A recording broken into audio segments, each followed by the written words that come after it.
Hello and welcome back to the Free Outside Show. If you're here, you know how this goes, and if you're not here, then you're not here. My name is Jeff Garmeyer, and today is a special episode just like every other day. So I spoke maybe a few months ago about wanting to do a route in the Wind River Range, and I did not do that this summer because I actually pivoted and did the Ruby Crest Trail out and back with my friend. It was his birthday. In fact, his birthday was last Tuesday. Just sipping some coffee over here because it's like actually cold in Bozeman, and I just had my fantasy football draft. So we're going to actually go through that today, round by round, how I did on all my picks, and break that down for you. Okay, just kidding. Back to the Ruby Crest Trail. So we did it out and back. It was like 74 miles total. For the out and back. So we parked at one end, went to the other end, and went all the way back. So let's just dive into the Ruby Crest Trail because it was pretty awesome. All right, I drove down last Thursday and I just car camped, and then I picked my friend John up. His trail name's Airborne. You know, we're all into trail names here. Airborne because he was part of the Air Force. Just kidding, that'd be stolen valor. He actually went off a jump while glissading and went airborne, I believe, when it was icy on Mount Whitney. I think I got that right. If not, I didn't. So I picked him up from the Salt Lake City airport, and we drove straight out to the Ruby Crest Trail. It was like 3 or so hours. So we got out to Wendover. We did our shopping for 4 days or so that we would be out there, and then we whipped on out there. Wendover is actually funny. We'll add that in at the end because I got more Wendover stories with the town name like Wendover. Come on. All right, we started out at Harrison Pass. It was kind of in the middle of nowhere, and it was tame to say the least. Park the car and you just walk up this road. It's like a dirt road that I could have driven further up, but we didn't. I don't know why. So we just walked a road, super not scenic. And then we turned a corner and the trail just started going up. And it went up for the majority of the day. As we continued along, we got up into this canyon, and there were thousands and thousands of sheep. A sheepdog. It was really cool. Maybe like millions of sheep. I don't know. That might be too many sheep. But these were like domestic sheep that were just out in the wilderness because they were past the wilderness time. But let's put a pin in that because this will be funny later. So we passed the sheep, we get up there, and then since we started at 2 p.m. and we still had 17 miles to cover for the day to get to Overland Lake, we hit darkness right about the top of Overland Pass, which I did read, I think is where the Donner Party via the Hastings cutoff tried to cross the Ruby Mountains, when after having been there, there are a lot of better ways to cross it. I mean, I haven't done the Oregon Trail or eaten people or listened to George Hastings, but the Donner Party did, and just from my novice opinion, it was a bad place to cross the range in a covered wagon. I can't even imagine trying to pull a covered wagon with oxen up over, it was like 10,400 foot pass, and it was pretty rocky. So it seems like a bad idea. I get why. What happened to them happened to them. R.I.P. All right, so we got to the pass. It was like a ton of climbing, actually. The last, I don't know, 2,000 feet. I don't even know what I'm going to equate this to. The last few miles were like 2,000 feet of gain uphill, but this trail was really unique and different because it was very much Pacific Crest Trail grade. And if you're a thru hiker, you know what that means. If you're a trail runner, you don't, but stick around no matter what. We need reviews from both of you. So it was just so it would gain a lot. We gained like probably 18 or 19,000 feet over the 4 days, but it would all be like casual, I guess is how I would describe it. So it would be gentle ups, gentle downs, but they would take forever. Like you might have 4 miles of going uphill or 4 miles of going downhill, because what goes up must come down. And especially if you're doing an out and back, we net zeroed for the whole trip. Total elevation gain that we took home, 0 when you include loss. Okay, we got to the Overland Pass, and it was just this beautiful view of the lake below. It It was like there shouldn't even be a lake there. It was like set into the side of the mountain. The hills rolled off into the foothills from the mountain range. But this lake, there was actually a tiny upper lake, more like a pond. And then the lower lake just like sat there nestled in this, what would you call it? Like amphitheater of rocks all around it. It was really cool. And there was also a cabin there, like a little, I wouldn't call it a cabin. It's like a rundown shack made of wood, logs, all the things that you make cabins out of. And there was this one bird that would sit up in the tree, and it just liked to drop pine cones or nuts or something onto the tin roof of the cabin. So that was a little annoying. But anyways, so we got there. It was like 8 p.m. and we camped. We made our overnight mission to camp there. Camped there, really pleasant. Of course, I ate my own ReadyWise meal available at like Costco and Walmart, but it says my name on the package. Of course, I had to eat that because contractually obligated, sell out here. Thank you for joining us. You can donate to my Venmo, Jeff-Garmeyer, because sell out. Okay.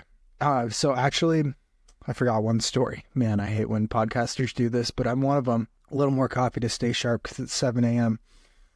At the top of the pass, I pulled out my headlamp and put it on, as you do with a headlamp, and tried to turn it on, but it did not work.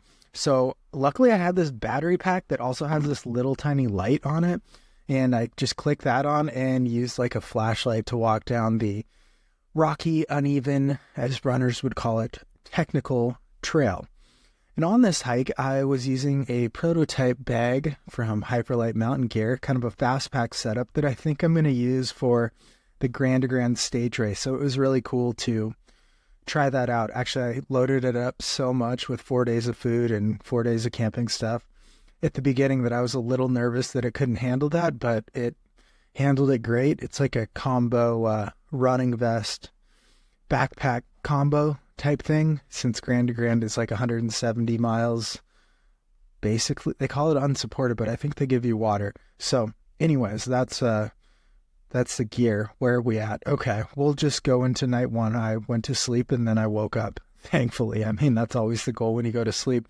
So the sunrise was amazing though, because from the lake, I guess the mountain range dropped off to the east. That's where the sun comes up if you're new to Earth. And I got to see it just like beautifully shine, like light ray by light ray, through some of the pine trees around and hit the lake just perfectly. So that was perfect. It was like 6:30 maybe we got up, and John, Airborne, I guess we have to use trail names when we're on trails. He was like, do you want to leave at 7 a.m.? And he was like, sure. So I messed around, I made some coffee, did whatever, and then around 6:40 packed up, and guess what? I was ready by 6:59. And that's when the hiking began. We walked down, and that's when we saw some cows. And then we saw some other hikers who'd camped at the lake. It was a pretty small lake, so we saw them. We didn't wave to them or anything, but it did make choosing where to poop a little contentious. So we saw them, we passed them, and they were like, do you know anything about the upcoming storm? And John, Airborne, was like, well, I don't think there's going to be any precipitation. It just might be cold. And they were like, oh, sweet, cool, thanks. That's going to come back to bite us. So we continue walking, listening to nature, seeing more cows, climb up. And then you finally hit the true crest, maybe 3 or 4 miles from Overland Lake. I mean, I would consider Overland Lake the southernmost portion of the trail that was like striking. It was very cool. Granite, I think. I'm no rock expert, but it seemed pretty granity to me.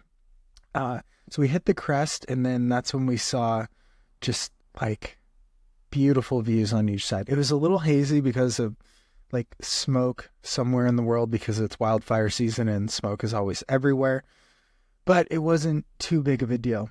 And so our next goal for the night was Liberty Lake. Liberty. Can't forget that. So we got there, and we were going to do out and back on the entire trail. So we decided to leave. We set up our tents. So we were all ready, set up our camp. And then we went to the end and came back. So we hiked up over Liberty Pass and down into, I think it's called Roads End Trailhead, but as you know, we don't do research here. We hit the trailhead, and that's when this white SUV rolls up, and they roll down their windows, and they're like, hey, did you see any sheep out there? Told you to put a pin in the sheep part. And John, Airborne, goes, oh, boy, yeah, we saw thousands of them. There's so many sheep out there. And the guy was shooken up for a minute, and he was like, oh, like wild sheep? And it's like, no, definitely not. These are domestic sheep. He was looking to hunt sheep and wondering if we'd seen any, but when he said, have you seen any sheep out there? Wow, our ears perked up, and we were like, oh man, we've got some good news for you. So eventually we left, and then another lady was like, as we passed, this is where a lot of people were day hiking, and she was like, a lot of people park one car at each end of the trail and just do it one way. And it was all we could do to just contain ourselves and be like, oh my God, we never knew. Who would have thought? Who would have thought that was even an option? We had no idea you could do this without having to do an out and back. Wow. Thank you for just blowing our mind. Without you, we would know nothing right now.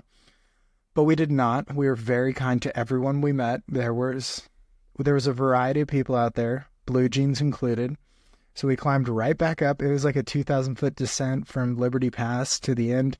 And we climbed right back up that past another iconic lake. The lakes out on the Ruby Crest Trail, you would not think a mountain range like that. Like when you look at it from a distance, it does not look like a lake-centric location. But let me tell you, the lakes are very underrated. Especially being able to camp at one every single night was beautiful. So we hiked up and over and then dropped down from Liberty Pass. A little more coffee, excuse me. And then we dropped down, and there were two. So when we first got to Liberty Lake, there were two women camped there. Well, they had their tent set up in one place, and they were going to hang their food in like the best campsite on the whole lake. And so we didn't really think anything of it and asked if we could camp where their food was hanging. And they were very nice and said yes. And then when we later had a campfire and we're sitting around and talking, and it was like, you know what? I think they hung their food there so that they could hang out there, have a campfire, and then go back to stay in their tent, which was like 50 yards away. And it was like, yeah, we just stole the best campsite from them, and now we feel bad, but we're already set up, and we have a campfire. The other thing we did is we packed in some I don't want to call them hot dogs. That's gross. Let's call them like bratwursts or something. They were like big old wieners. Is that correct either? I don't know. But so there was a grate actually at the campsite. There was a grate at every camp. Let's see. Yeah, at every campsite we camped at. So it's a grate trail. It's a trail of grates, like a grate you would cook on over a fire. So we started up a fire, found a bunch of wood, and just had a really pleasant evening. We cooked these hot dogs over it. We had a meal and enjoyed the evening. And then it got very cold. It was supposed to get cold. We expected it to get cold, but I did not pack for it to get cold. But I'm an experienced thru hiker. I would say one of the best walkers in the world, one of the best thru hikers, trail people that you have ever met. And you're just lucky to listen to me here. I did not pack enough, but I was going to be okay. I at least had a rain jacket. I had a thin jacket and a sun hoodie, and I did bring pants. So that's what I had. So it dropped to, let's call it 30, 25, and a little bit of hail, I don't know, sleet, snow. It's the snowflakes that are like so tiny you can barely see them. They started falling, and then it was like, okay, need to go to bed. It's cold. We've had our hot dogs. We've just taken in our wieners and feel good about everything tonight. Let's go to bed and see how cold it is tomorrow, because we only have 17 miles back to Overland Lake. So we went to bed and we went to sleep. And then in the middle of the night, I'm waken up by my tent sagging in on me. It's hitting my nose. And it's like, what in the heck? I thought I pitched this way better. And then I touch it and it's heavy. And it's like, oh man, what is this? So I smack it a little, just give it that smack. and all the snow just comes cascading down. And then I have to go around to all sides of my shelter, smack it, just get that snow off it. And then luckily I can reach out to a couple different guy lines on my tent, which are, they're like the little cord things that connect to the stakes, and I can tighten them usually enough to make do to get through the night. And so I tightened them up good. And then 2 hours later, wake up, more snow, have to knock off more. It's sagging, touching my my nose again. And then eventually it's morning and it's light and I can see the snow piled up, but I have no idea. So what do? I grab my phone and I just reach out under the opening of my tent and take a photo pointed at John Airborne's tent. I think that's the running joke. I just have to call him John Airborne. His tent, and it's just like covered in sagging and snow. And it's just like, oh my God, I did not expect that we would be getting snow in August here. So we yelled at each other from our gap of 20 feet or so between our tents about like, well, let's just hang out here until it's a little bit warmer and we'll go from there. So that's what we did. We just like hunkered down in our tents. No big deal. Let's just wait for this to the day to warm up a little, and then we'll just see what we can make of it. So we waited. I think we actually both fell asleep. I think we didn't fully arise until 9 a.m., which is probably the latest I've slept in a very long time. I'm usually like a 6 a.m., 7 a.m. guy. But so we get up at 9 a.m., we pack up, have a slow morning, obviously need coffee again because it's freaking snowing. But then we start out and we're walking in the snow. It's a little muddy, snowy, kind of miserable. I would say it snowed like 4 or 5 inches. It was a good amount, like the actual amount that would cancel school in the Pacific Northwest where I'm from. In fact, they would cancel school at the forecast of snow out there. I mean, that's kind of how things are. I forgot to add, I also ate my meal again the night before the hot dogs. And then we continued on our way. We crossed the crest going the other way. It was really unique because it was very much socked in with clouds and fog and like a bunch of precipitation. In fact, when I was walking, the wind would be blowing from right to left, and I wore glasses on the trip because usually when I'm just backpacking, it's easier to not mess with contacts. So when we're walking, if the wind was blowing right to left, it would fog up the right, the right eye of my glasses because the precipitation was so heavy. It was like, I don't know, you could just hydrate yourself just by breathing out there. It was very unique. And then about noon or so, everything cleared and we got these amazing views. It knocked down some of the smoke and the haze, so we got better views than on the way out. We were good to go. We were back on the crest, great views of everything, and it was pretty tame most of the way to Overland Lake. So we got to Overland Lake again. We're going to camp there again. So of 4 days, we camped 3 nights, 2 of them in the same spot. No big deal. Half the miles we covered twice. Does that even make sense? All the miles we covered twice. Half the time we were repeating our miles. Yeah, that's how, I think that's what you call it. It's also ironic that I went with John Airborne, obviously, because he did an out and back, as they call it, a yo-yo in the trail world for all you runners, and dropping knowledge on you. So they call it a yo-yo because it's out and back, and just like a yo-yo would go down and come back up if you're good enough at a yo-yo. But he yo-yoed the Pacific Crest Trail, and that's when we met in 2018. So that's his big thing. And I was doing the Great Western Loop that year, so we met on that. I was doing 7,000 miles, and he was doing about 5,300. So I won there. But anyways, that's how we met, and we have stayed in touch and done more adventures and tons of stuff since then. And in fact, we did the Gallatin Crest Trail, another crest trail, because this was the Ruby Crest Trail, in 2020, maybe, late 2020, like September or October. And it was like, oh, the weather looks good. Actually, my ex said the weather looked good. We didn't look because we're dumb. And we got out there, and it also snowed on us on night 1. So that was also an adventure. That time, though, he didn't even bring gloves. So he was using Ziploc bags. I told you I know all the tips and tricks. He was using Ziploc bags to cover his hands and insulate them from the outside elements. Okay, back to our story. Where were we? Overland Lake, part 2, time 2, number 2 at Overland Lake. 2 number 2s at Overland because we stayed there for 2 nights. This time we got there, and in that little shack cabin thing, it looked like it'd been there for 50, 60 years. It had the tin roof, remember the bird likes to drop stuff on it. Just jogging your memory here because it's been 20 minutes since we brought this up. This little cabin inside, of course, when you see like a cabin, there was no door. You have to poke your head inside and see what's up. And inside there was like this really random cache of food. Like someone had just thrown in, I don't know, there were like pre-made sandwiches that had gone bad. The critters had gotten into the food. By critters, I mean like birds and squirrels and chipmunks, for those of you who don't know what critters are. There was some Mountain House meals, I think, or Backpacker's Pantry, something like that. All in the corner. There were shoes, there were gloves. It looked like someone had just... Bless me. Wow. Someone had just dumped like half their stuff there. It was really strange and creepy and like a really bad idea if you were doing a cache.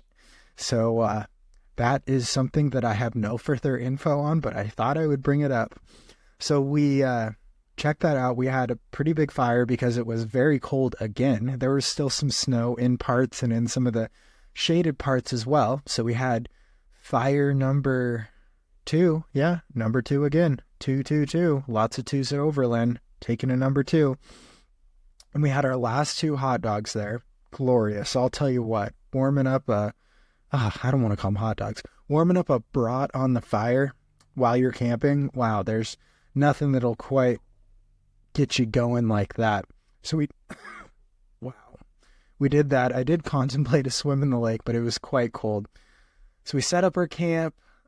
We actually had a fire in one spot and then decided, wow, it would probably be way better to camp over there. So we moved our entire fire and our camp and put it out safely, obviously. So we camped, we woke up, and then it was time for the last day. We had seen some people. We'd seen 2 people in the middle section. We'll call that from Overland to Liberty.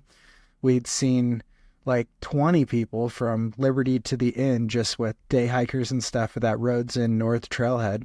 And then we had not really seen anyone else. So on the last day, hiked out. It was much warmer. It was really nice. We kind of just left whenever we felt like it, maybe 7:30, 8. We had 17 miles to cover and had to get back to civilization. So we climbed up Overland Pass and then dropped down. And this is when we started seeing a lot of people beginning their journey. What I think is they checked the weather and decided it would be better to start a few days later because everything would just be better without snow.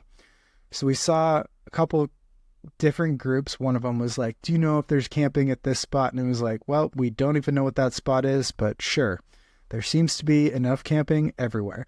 That's what we told him. And then the next camp was in all camo, some huge packs on some huge people. And they were like, oh, we're like, how's it going? And they said, we are regretting some life decisions now. And we laughed about that for a while because it was like, what could the life decisions be? Not being in backpacking shape, packing too much, doing this trail? There could be many. But anyways, we just interacted with a few of them, and then you hit this road for the last like 5 or 6 miles. We hit that, and John, Airborne, just began to run. I'd never thought of him as a runner. He coaches soccer, so I guess there's probably some running in there. But he started to run, and I was texting with a couple athletes, just on the coaching side, because I've been gone for 4 days because I had a spot of service, and then it was like, I guess I gotta go chase him down. So I kicked it into gear. I got to test out the fast packing setup. Everything worked really good. Right at the end, I caught him on the last hill climb because that's always the plan, demoralize your opponent. And the last 100 yards, he wanted to sprint, and I thought about it. But you know what? In old age, I just saw one of us getting hurt, so I did not sprint. All right, that is the Ruby Crest Trail. we got back to the car, let's call it 74 miles, 4 days, really beautiful. Highly recommend. But I would say just maybe hike up to Overland Lake there's a trailhead on the eastern side below. You could hike up to Overland Lake and then turn right and take the crest all the way to Road's End. And that would be both easier to either hitch to the start or finish or get back to your car or whatever. And it would also cover all the highlights of the trail. I think the last 16 or so miles are fine, but they're not to the level of the rest of the trail. So if you're going to do it, I would say that's probably the way to do it.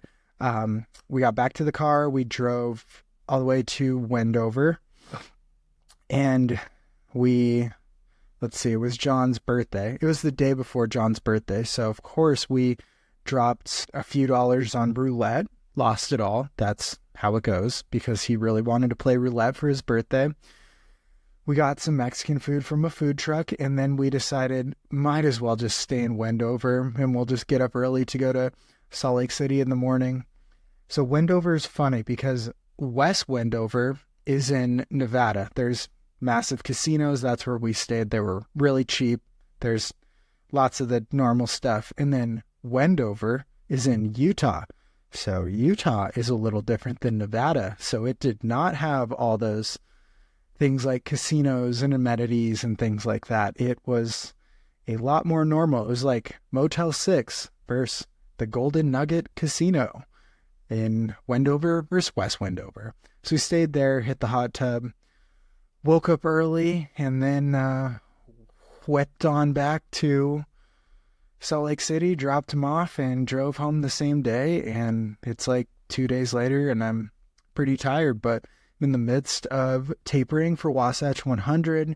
We'll see how that baby goes. It looks like a really tough race. The first half of it, you gain so much. In the first 6 miles, you gain 5,000 feet. I'm just making that up, but I glanced at the elevation profile briefly. After I get off this, I have to really dive into how I'm going to attack this thing. Got a good pacer. I also need to figure out, everything about it. And then I also have therapy today. Welcome to Mental Health. All right, that is my quick and dirty Ruby Crest Trail recap. It's pretty early. I'm pretty tired. I think I maybe lack some energy on this podcast. But anyways, thanks for joining. And my first pick in the fantasy football draft was Bijan Robinson, for those that had been waiting eagerly on the edge of their seat the entire podcast. All right, thank you for joining us, and we will be back on Monday. All right, stay elite, my friends.